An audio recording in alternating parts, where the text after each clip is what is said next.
Hello student, कैसे हो आप सब। आई होप कि सब ठीक होंगे। तो स्टूडेंट, आज की इस क्लास में मैं आपका स्वागत करता हूं। तो स्टूडेंट, चलिए आज की क्लास हम स्टार्ट करते हैं। तो स्टूडेंट, मेरा नाम है राम कुमार।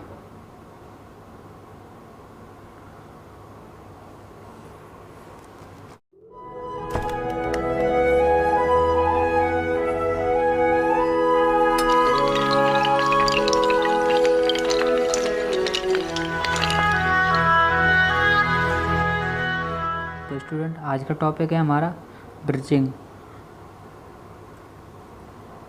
और स्टूडेंट, इससे पहले हमने पढ़ा था फायर क्या है, फायर लगने के कारण, फायर के प्रकार, फायर बुझाने के साधन।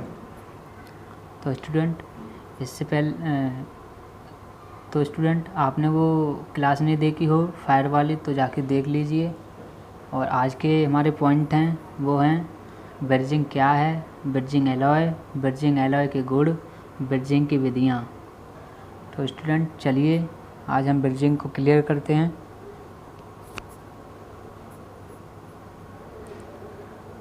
तो स्टूडेंट, देखते हैं सबसे पहले क्या आता है। ध्यान दीजिए क्लास पे। अब टॉपिक स्टार्ट करते हैं। तो पहला पॉइंट है अपना ब्रिजिंग क्या है। तो स्टूडेंट, किसी भी कार्य को करने से पहले हमको उसके अंदर की जानकारी होनी चाहिए कि इसमें क्या होता है, ये कैसे होता है, पूरी प्रोसीजर जानना चाहिए, तभी हमको वह काम करना चाहिए। अगर हमको कुछ पता ना हो तो वो काम नहीं करना चाहिए। तो चलिए पढ़ते हैं ब्रिजिंग क्या है। ध्यान दीजिए इधर। ब्रिजिंग दो एक समान या विभिन्न धातुओं पर कठोर जोड़ लगाने की विधि को ब्रिजिंग कहते हैं, जिसमें अलॉय पूरक धातु जिसका गलनांक आधार से कम परंतु 450 डिग्री से ऊपर होता है उसे जोड़ बनाया जाता है, उसे ब्रिजिंग कहते हैं। और ब्रिजिंग के लिए सोल्डरिंग आयरन की आवश्यकता नहीं होती है। इसमें जोड़ने के लिए स्पेल्टर या सिल्वर सोल्डर प्रयोग में लाया जाता है। ब्रिजिंग वेल्डिंग के समान होती है। इसका प्रयोग कटिंग टूल पर कार्बाइड टिप, नल तथा उसकी फिटिंग आदि जोड़ने के लिए, रेडिएटर आदि बनाने के लिए किया जाता है। ब्रिजिंग का जोड़ अधिक कंपन पर भी नहीं खुलता। यह स्थायी बंधक है, यानी कि ये एक स्थायी जोड़ है जो किसी आवश्यकता अनुसार खोल सकते हैं, वैसे नहीं खुलता है। तो इतना समझ में आया होगा। अब नेक्स्ट पॉइंट देखते हैं क्या है अपना ब्रिजिंग एलॉय। तो ब्रिजिंग एलॉय देखते हैं, ध्यान दीजिए। तो ब्रिजिंग करने के लिए उपयोग होने वाली फिलत धातु को स्पेल्टर या ब्रिजिंग एलॉय कहते हैं। इसमें भी अलग अलग प्रकार की धातुओं को जोड़ने के लिए अलग अलग प्रकार के ब्रिजिंग एलॉय या फिलर धातु प्रयोग यानी कि यूज की जाती है। तो पढ़ते हैं कौन कौन से अलग। तो यह निम्न दो प्रकार के होते हैं। यह 2 टाइप्स के होते हैं। पहला होता है सिल्वर स्पेल्टर, दूसरा होता है स्पेल्टर। वो मैंने उल्टा बोल दिया है। तो पहला होता है स्पेल्टर, दूसरा होता है सिल्वर स्पेल्टर। तो पहला देखते हैं स्पेल्टर। यह एलॉय तांबा और जस्ता के मिश्रण से बनाया जाता है। इसके द्वारा तांबा, पीतल, लोहा, जस्ता या जिंक, जस्ता को जिंक भी बोलते हैं, स्टील आदि धातुएं जोड़ी जाती हैं। तांबे तथा चांदी जैसे धातुएं या मेटल्स को आपस में जोड़ने के लिए स्पेल्टर का गलनांक 650 डिग्री से 850 डिग्री सेल्सियस तक होता है। व चांदी व जिंक को आपस में जोड़ने के लिए स्पेल्टर का गलनांक 688 डिग्री से 750 डिग्री होता है।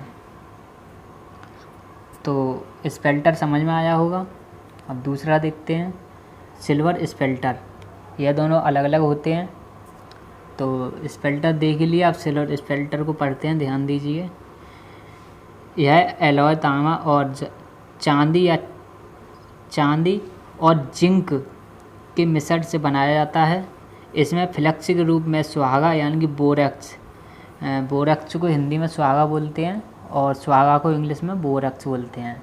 तो ये याद रखिए, ये पूछ लेते हैं एग्जाम में क्वेश्चंस कि ब्रिजिंग में कौन सा फ्लेक्स यूज किया जाता है, तो सुहागा यानी कि बोरैक्स किया जाता है, तो बोरैक्स का प्रयोग किया जाता है। इसमें तांबा, जस्ता तथा चांदी का प्रतिशत मात्रा क्रमांक 50%, 30% तथा 20% तक होती है। इसमें चांदी की परसेंटेज कितनी होती है? 50%, 30% और 20% तक होती है। तो सिल्वर स्पेल्टर भी समझ में आया होगा। तो चलिए आगे देखते हैं कौन सा है नेक्स्ट पॉइंट।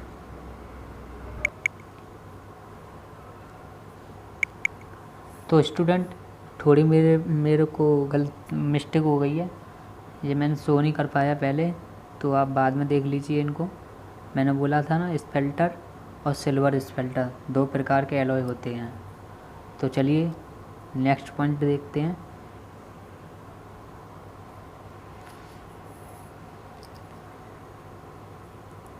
ब्रिजिंग एलॉय के गुण। तो अब देखते हैं ब्रिजिंग एलॉय के गुण कौन कौन से होते हैं, ध्यान दीजिए, बहुत इम्पोर्टेंट है ये। तो पढ़ते हैं। एक अच्छे ब्रिजिंग एलॉय में निम्न गुण होने चाहिए, जैसे यह बेस मेटल की सतह यानी सरफेस पर आसानी से फैलने योग्य होना चाहिए। दूसरा है, यह कैरिकात यानी कैपिलरी एक्शन के द्वारा आसानी से जोड़ में भरने योग्य होने चाहिए। इसका गलनांक यानी मेल्टिंग पॉइंट बेस मेटल के गलनांक से काफ़ी कम होना चाहिए। यदि इसका गलनांक अधिक होगा तो ब्रिजिंग के समय बेस धातु के सतह खराब हो सकती हैं। दूसरा है, एलॉय में जोड़ के यांत्रिक गुण जैसे टेंसाइल स्ट्रेंथ, तन्यता,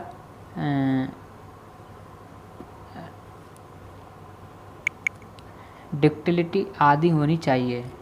तो यह इसके गुण हैं। अब आगे देखते हैं, इतना समझ में आया होगा। आगे देखते हैं कौन सा पॉइंट है अपना, ब्रिजिंग एलॉय की प्रक्रिया। तो इसे देखते हैं, ये भी काफ़ी इम्पोर्टेंट है, तो ध्यान दीजिए। तो पढ़ते हैं। इसमें अभी सोल्डरिंग के समान ही सबसे पहले ब्रिजिंग की जाने वाली सतहों की सफाई की जाती है। इन सतहों को साफ करने के लिए कुछ ब्रिजिंग फ्लेक्स प्रयोग में लिए जाते हैं और यह फ्लेक्स फिलर धातु के गलनांक यानी मेल्टिंग पॉइंट से कम तापमान पर ही पिघल कर पूरी सतह पर फैल जाते हैं और इसमें फ्लेक्स के रूप में अधिकतर सुहागा, मैंने बोला ना उससे इससे पहले, सुहागा यानी बोरैक्स प्रयोग किया जाता है। 660 डिग्री या अधिक तापमान के लिए सोडियम, पोटेशियम या थिलीसियम बोरेट प्रयोग किए जाते हैं तथा थिलीसियम के फ्लोराइड प्रयोग किए जाते हैं। ब्रिजिंग क्रिया के समय ऑक्साइड बनने से रोकने के लिए उनके प्रकार के कृषिक वायुमंडलीय तैयार करके उसके अंदर वेल्डिंग की जाती है। इसके बाद निम्न में से शेष प्रक्रिया यानी प्रोसेस पूरी की जाती है। तो पहली है, ब्रिजिंग धातु के छोटे छोटे टुकड़े जैसे जोड़ के साइज के आकार के काटकर सुहागा यानी बोरैक्स लगाकर इस प्रकार रखे जाते हैं जिससे कि यह छोटे टुकड़े गर्म होने पर पिघलकर जोड़ के चारों ओर फैल जाएं। दूसरा है, जोड़ को सही स्थिति में रखकर फिक्सचर, क्लैंप या अनिल्ड वायर के द्वारा कसकर बांध देते हैं। तीसरा है, उसके बाद बिलो लैंप या वेल्डिंग टॉर्च के द्वारा जोड़कर तब तक गर्म यानी हॉट करते हैं जब तक स्पेल्टर पिघलकर जोड़ में ना चला जाए। चौथा है, इसके बाद गर्म जॉब को पानी में ब्रिजिंग के तुरंत बाद घोलकर फ्लक्स को हटा देते हैं। तो यहाँ तक समझ में आई होगी प्रक्रिया इसकी। सफाई करते हैं और फिक्सचर को बांधकर फिर पानी से साफ़ कर देते हैं, उसको मतलब फ्लक्स हटा देते हैं उसके ऊपर। तो यही इसकी प्रक्रिया है, थोड़ी याद रख लेना। अब अगला देखते हैं। अब ब्रिजिंग फ्लक्स, इससे पहले मैंने बताया ना, बार बार बता रहा हूँ मैं कि ब्रिजिंग में सुहागा यानी कि फ्लक्स सुहागा बोरेक्स प्रयोग किया जाता है। तो वही है, चलो मैं बता देता हूँ। ब्रिजिंग में फ्लक्स बोरेक्स यानी सुहागा प्रयोग किया जाता है। यह फ्लक्स स्पेल्टर या फिलर रॉड की पिघली धातु को जोड़ में अच्छी तरह भरने में सहायता करता है तथा यह जोड़ को साफ रखता है। तो समझ में आया होगा फ्लक्स बोरेक्स, बार बार बता रहा हूँ, याद रख लेना। ब्रिजिंग में बोरेक्स यूज किया जाता है।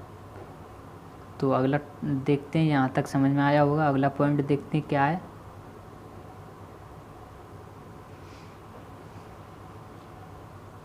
तो कुछ ये प्रक्रिया की वीडियो है, ब्रिजिंग प्रक्रिया इस तरीके से होती है, चेक कर लो। पहले उसको हम गर्म करते हैं, अच्छी तरीके से हीट करते हैं, टेम्परेचर देते हैं उसको गैस के द्वारा।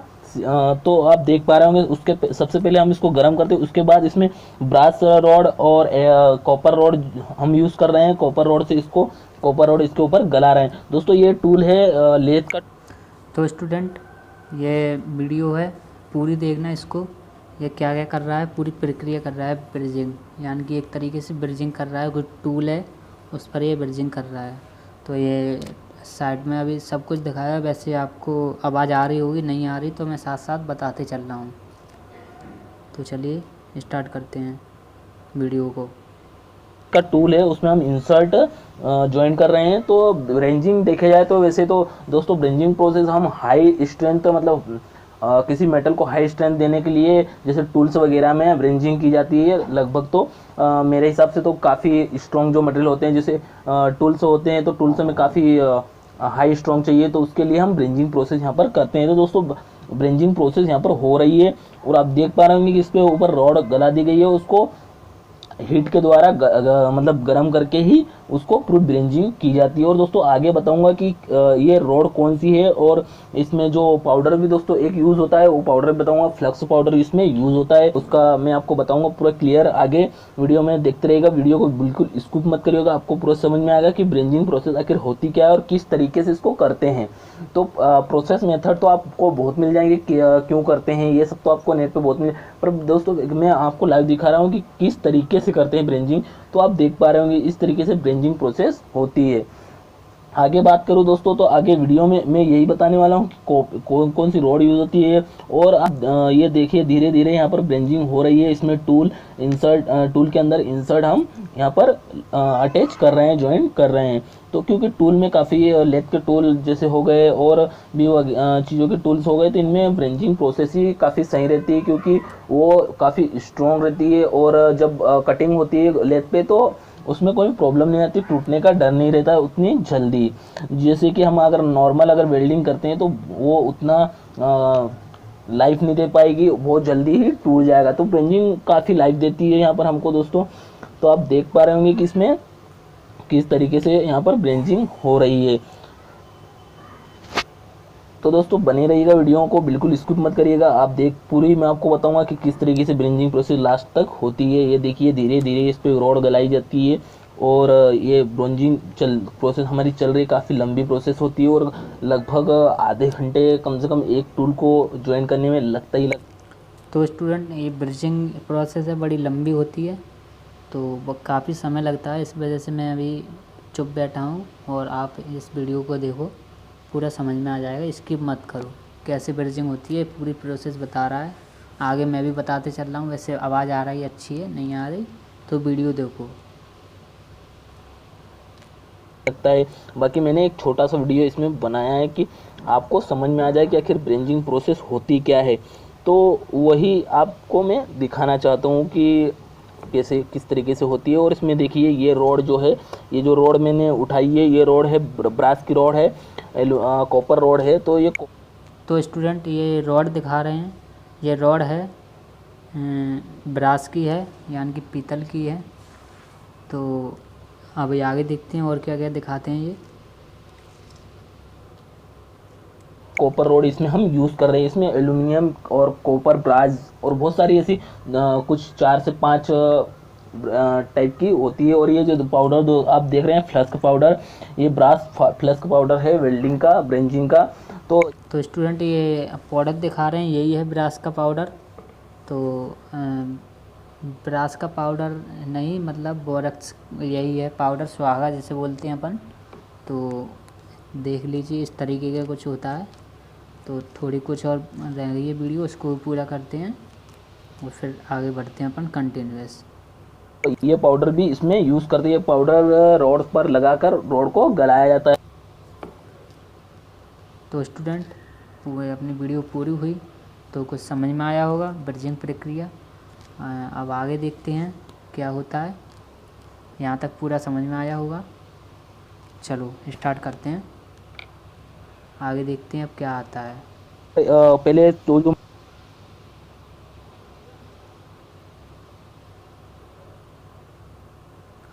अब आया अपना नेक्स्ट पॉइंट आया है ब्रिजिंग विधियाँ। तो अब ब्रिजिंग विधियाँ को क्लियर करते हैं।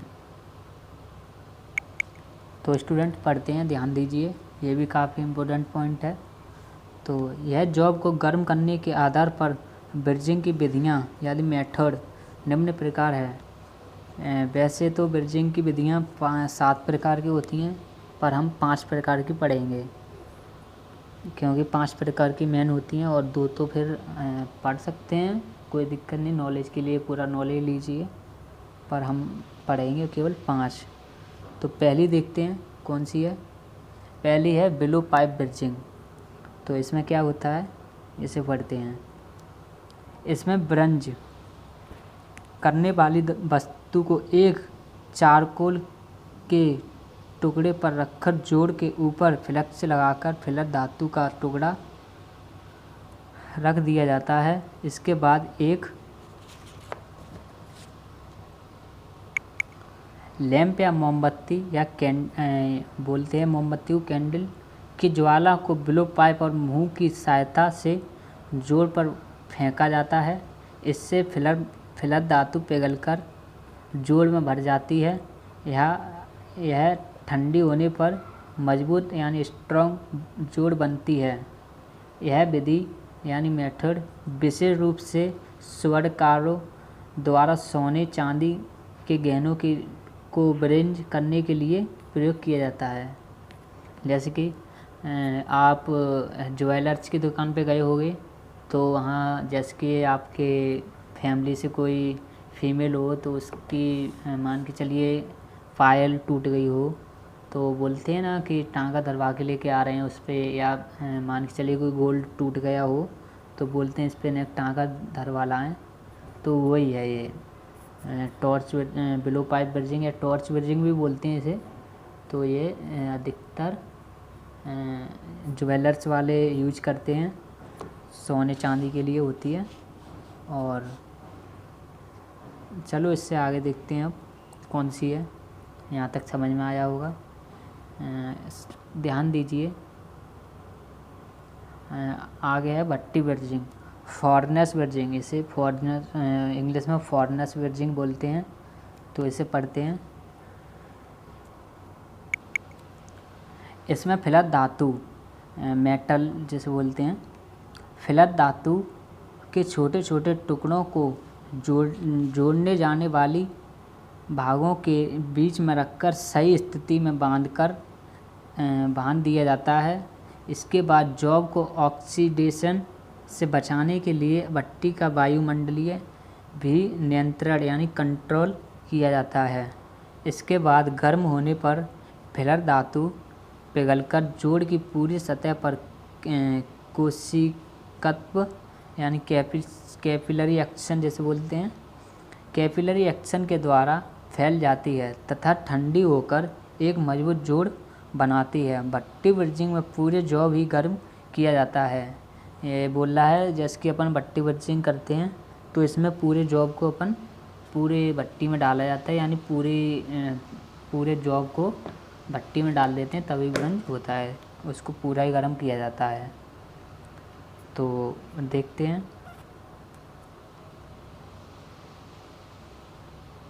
जिससे जोड़ के बाद ठंडा होने पर अतिरिक्त प्रतिबल यानी इंटरनल स्ट्रेस कम से कम बनते हैं। इस विधि का उपयोग बहुत बड़े जॉब में किया जाता है, जैसे 1 से 15 किलोग्राम, यानी कि 1 किलो से 2 किलो जैसे बोलते हैं अपन शुद्ध हिंदी में।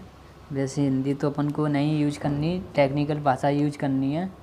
तो 1 से 15 किलोग्राम के जितने भी अपने जॉब होते हैं उस पर करते हैं अपन ब्रिजिंग। 1 से 15 तक को अधिक संख्या में ब्रिजिंग करने के लिए किया जाता है। तो यहाँ तक समझ में आया होगा फॉर्नस ब्रिजिंग क्या होती है। तो चलिए आगे देखते हैं अब कौन सा है, टॉर्च ब्रिजिंग। अपन अभी मैंने ऊपर भी बताया टॉर्च ब्रिजिंग, वो भी सही है पर कुछ ऐसे इसके ऊपर पढ़ते हैं, तो ध्यान दीजिए। यह विधि सबसे अधिक प्रचलित है। इस विधि के द्वारा फैब्रिकेशन तथा मरम्मत दोनों ही प्रकार के कार्य सभी कारखानों में किए जाते हैं। इसमें ऊष्मा को स्रोत एक वेल्डिंग टॉर्च द्वारा वाई टॉर्च बोलते हैं, जैसे एसिटिलीन गैस और हवा के मिश्रण को जलाकर ज्वाला के रूप में प्राप्त किया जाता है। तो टॉर्च ब्रिजिंग भी कुछ ऐसे ही है, समझ में आया होगा। चलो चौथा देखते हैं अपन पॉइंट कौन सा है। तो चौथा है अपना डिप ब्रिजिंग। डिप ब्रिजिंग अब इससे पढ़ते हैं, डिप ब्रिजिंग। इस विधि यानी इस मेथड में ब्रंज करने वाले पार्ट्स में सबसे पहले ही फ्लक्स लगा दिया जाता है, फिर इसके बाद इन पार्ट्सों को पिघली हुई फ्लैट धातु के रासायनिक बाथ में डुबोया जाता है, जिससे पार्ट्स गर्म यानी हॉट हो जाते हैं और फ्लैट धातु जोड़ में पहुंचकर जो कि ठंडी होने पर मजबूत जोड़ बनाते हैं। तो डिप ब्रिजिंग भी कुछ ऐसे ही है, इसमें एक चीज़ है समझने वाली कि ये होती है जे पार्ट्सों के ऊपर इसमें फ्लक्स पहले ही लगा दिया जाता है, यानी कि बोरेक्स पहले ही लगा दिया जाता है, तभी इसमें ब्रिजिंग कर देते हैं। तो अब 5वां लास्ट रह गया है अपना पॉइंट, तो इसको भी देखते हैं क्या है। 5वां है इंडक्शन ब्रिजिंग। तो इस ब्रिजिंग को और देखते हैं, ध्यान से पढ़िए, ये भी काफ़ी इम्पोर्टेंट है इंडक्शन ब्रिजिंग, क्योंकि मैंने ये 5 जो मेन हैं वो ही पढ़ाया है, इससे बाहर नहीं पढ़ाया। 2 भी होते हैं पर वो हमको ज़्यादा नहीं पढ़ना, ये 5 ही याद रखना, बस इतना ही काफ़ी है।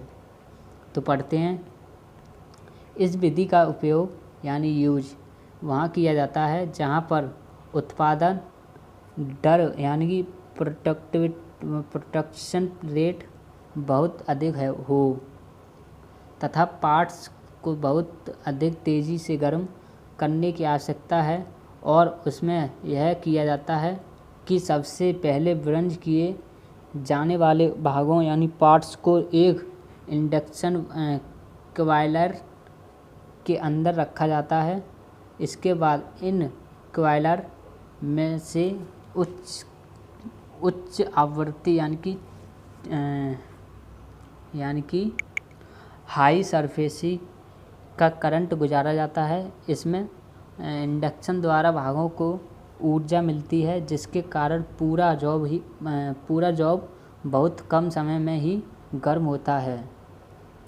इसकी गर्मी इसकी गर्मी फिलर धातु पिघलकर जोड़ों में पेनिट्रेट करती है और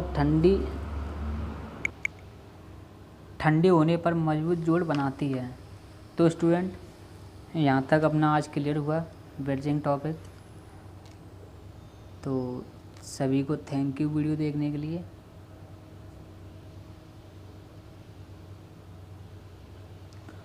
तो स्टूडेंट, मेरा आपसे यही कहना है कि लगे रहिए मेहनत में, और हमारा चैनल आपको अच्छा लगता हो तो मैं ये नहीं कहूँगा कि लाइक करिए, कि शेयर करिए, कि सब्सक्राइब करिए। और भी चैनल जैसे यूट्यूबर बोलते हैं तो वो केवल पैसे कमाते हैं, पर मैं ऐसा नहीं करता। मैं तो बस ये चाहता हूँ कि नॉलेज मिले कहीं से, यूट्यूब से लो या किसी टीचर से लो या किसी मतलब कहीं से भी नॉलेज मिले, नॉलेज लो। ये नहीं कि इसका चैनल सब्सक्राइब कर लिया तो वो उसकी वीडियो देखें या उसकी लाइक करें, उसका शेयर करें, उसको कमेंट करें, ऐसा कुछ नहीं है अपने पास। अच्छा लगे तो करना, वरना वीडियो देखना, बस उतना ही काफ़ी है। तो लगी रहिए अच्छी और सच्ची मेहनत के साथ, कर दिखाओ कुछ ऐसा कि दुनिया करे आपके जैसा। तो चलिए फिर मिलते हैं एक नई क्लास में, तब तक के लिए धन्यवाद।